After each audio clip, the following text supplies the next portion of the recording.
Hei, kalian para anime mania. Bagaimana kehidupan hari ini? Apakah sedang baik-baik saja, atau lagi bingung mikirin pilpres? Pada kesempatan ini saya akan menceritakan sejumput alur cerita anime yang berjudul Solo Leveling.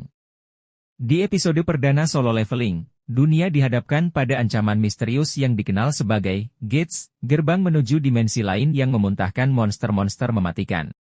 Di awal cerita, diperlihatkan sekelompok pahlawan tingkat S yang sedang menjalankan sebuah misi menolong sesama hunter atau yang disebut pemburu monster berbahaya yang keluar dari Gates. Dalam adegan ini kita diperlihatkan dengan karakter yang bernama Go, seorang hunter dengan kekuatan penyembuh, Taiga, dan Fuki yang ahli dalam menaklukkan monster-monster berbahaya. Monster semut yang menjadi awal cerita, datang dari Gates yang berukuran raksasa sedang menyerang para hunter. Taiga dan para hunter lainnya berusaha untuk memusnahkan para monster tersebut. Tetapi setelah mereka mengalahkan monster tersebut ternyata malah semakin banyak monster-monster lainnya yang berdatangan. Keadaan yang semakin menegangkan ketika gerombolan monster datang. Dengan kekuatan hunter tingkat S yang tak bisa diremehkan, mereka pun melawan monster tersebut dengan kekuatan luar biasa yang mereka miliki. Sekedar info. Solo Leveling merupakan web novel karya Chugong yang diserialkan menjadi manhwa di Kakao Page pada Maret 2018. Ilustrasi dari manhwa ini dilakukan oleh Jang Sung-rak atau Dubu, CEO dari Rediche Studio. Manhwa Solo Leveling memiliki 179 chapter yang selesai pada Desember 2021. Manhwa Solo Leveling menjadi salah satu manhwa yang sangat populer di Korea Selatan dan juga di seluruh dunia. Oleh sebab itu, manhwa ini juga telah diadaptasi menjadi game mobile dari Netmarble dan diterjemahkan ke dalam beberapa bahasa. Kembali ke cerita, kita masuk ke awal munculnya Gates yang tiba-tiba muncul dengan membawa monster yang mengerikan. Bahkan senjata konvensional pun tak bisa melukainya. Lalu manusia bumi membentuk anggota hunter dengan berbagai tingkatan atau rang, mulai dari S, A, B, C, dan yang paling rendah ialah rang E. 3 tahun kemudian, di sebuah tempat perkumpulan di mana para hunter berkumpul, diperlihatkan sosok yang bernama Mashima dan Kuga yang tak sengaja bertemu di perkumpulan tersebut. Saat sedang asik mengobrol, datang karakter utama bernama Mizushino yang kebetulan lewat.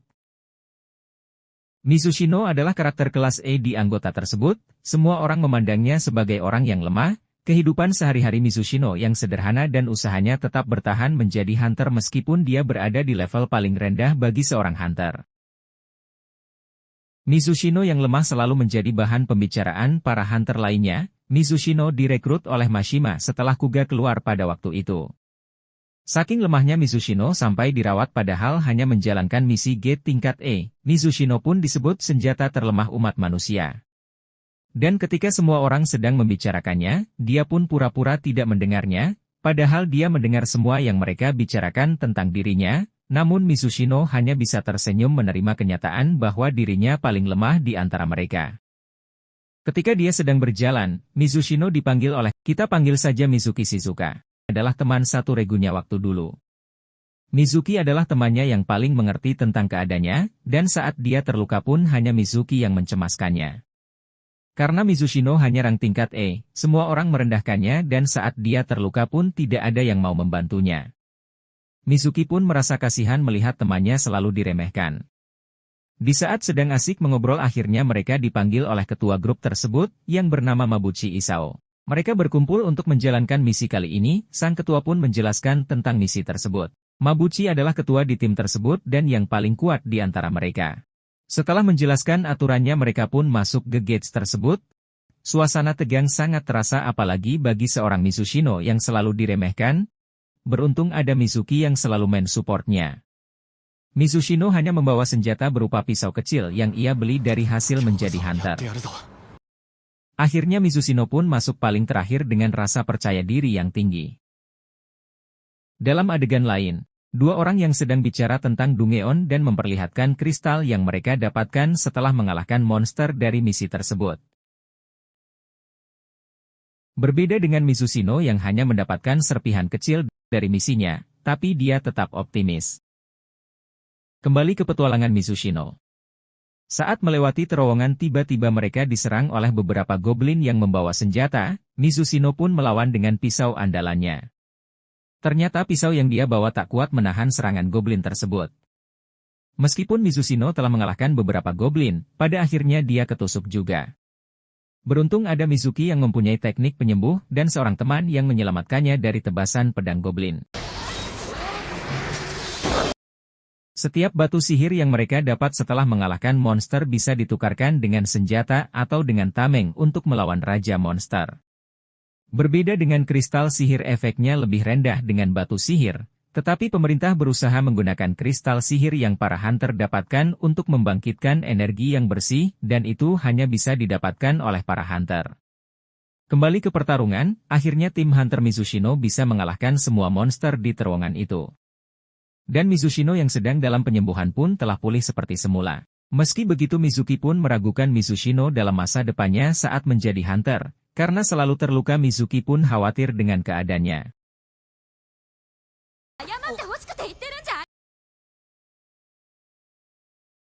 Dan ketika semuanya telah mengumpulkan barang jarahan dari mengalahkan monster, hanya Mizushino yang mendapatkan batu sihir paling rendah dengan tingkat E, padahal dia hampir mati mengalahkannya. Tiba-tiba salah satu anggota grup tersebut menemukan sebuah terowongan yang dalam, bisa dikatakan ini adalah Dungeon ganda, meskipun Raja Monsternya telah mati tapi Dungeonnya tidak tertutup. Akhirnya setelah mengetahui jawabannya, ini adalah Dungeon tingkat D, dan Dungeon ini lebih berbahaya dari Dungeon tingkat E. Perdebatan pun terjadi karena banyak yang berspekulasi jika Dungeon ini bisa sangat berbahaya, karena mereka tidak tahu apa yang akan menanti mereka di dalam dan bisa jadi kematian yang menunggu mereka. Tapi sebagian menganggap remeh Dungeon ini, alhasil. Dibuatlah dua pilihan antara menolak atau setuju, dan yang paling banyak pollingnya maka itu yang akan diikuti. Setelah perdebatan panjang lebar akhirnya bagian Mizushino yang memilih, dia pun berpikir keras dikarenakan Mizushino adalah seorang yang membiayai ibunya yang lagi sakit. Dan dia mempunyai seorang adik perempuan yang sedang sekolah di perguruan tinggi, dan itu membutuhkan sangat banyak uang, sementara ayahnya sudah lama tiada. Dengan kepercayaan dirinya, akhirnya dia orang terakhir yang menyetujui keputusan ini, sekaligus keputusan terbanyak yang didapat. Dalam scenes lain, di sebuah perkantoran hunter sedang ada penerimaan hunter-hunter baru, pendaftaran hunter bisa dilakukan di sini. Dalam penerimaan hunter tidak peduli mereka tua atau muda, jika mempunyai keahlian yang menjanjikan mereka akan langsung direkrut. Beralih scenes, di suatu tempat yang dekat dengan kantor hunter, ada dua orang yang sedang mencuri tas pejalan kaki. Tiba-tiba dihalangi seorang wanita misterius yang memakai topi dan berambut pirang.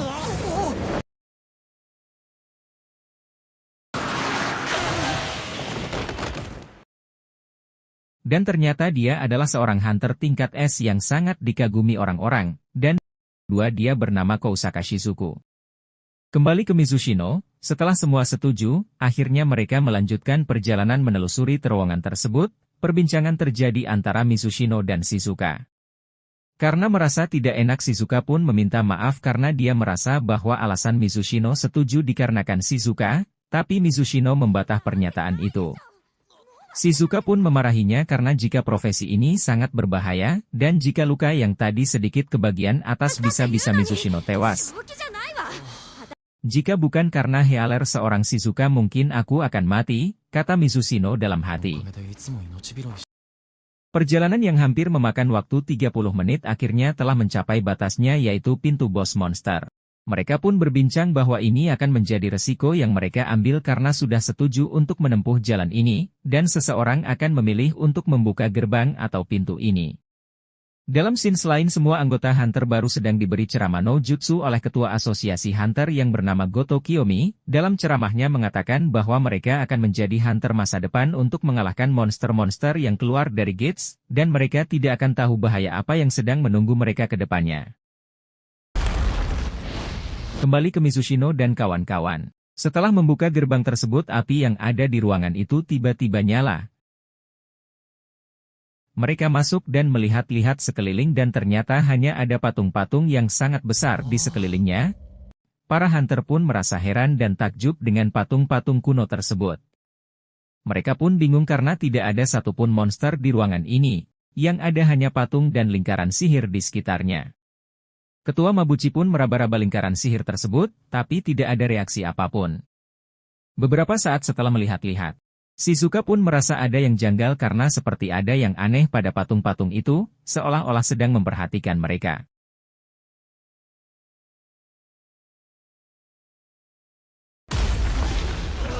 Dan secara tiba-tiba pintu itu tertutup dengan sendirinya, betapa kagetnya mereka, kepanikan pun terjadi dan seseorang dari grup tersebut ingin melarikan diri dengan berlari ke arah pintu. Tiba-tiba patung yang berada di dekat pintu itu bergerak dan menebasnya, semua orang menjadi semakin panik tak terkecuali Mizushino dan Shizuka. Satu orang dengan rang tingkat D telah terbunuh oleh patung, Mizushino pun merasa sangat tertekan, karena dia bukan yang pertama mati. Padahal dia hanya rang tingkat E. Mizushino pun hanya bisa terdiam dan teringat dengan kejadian masa lalu.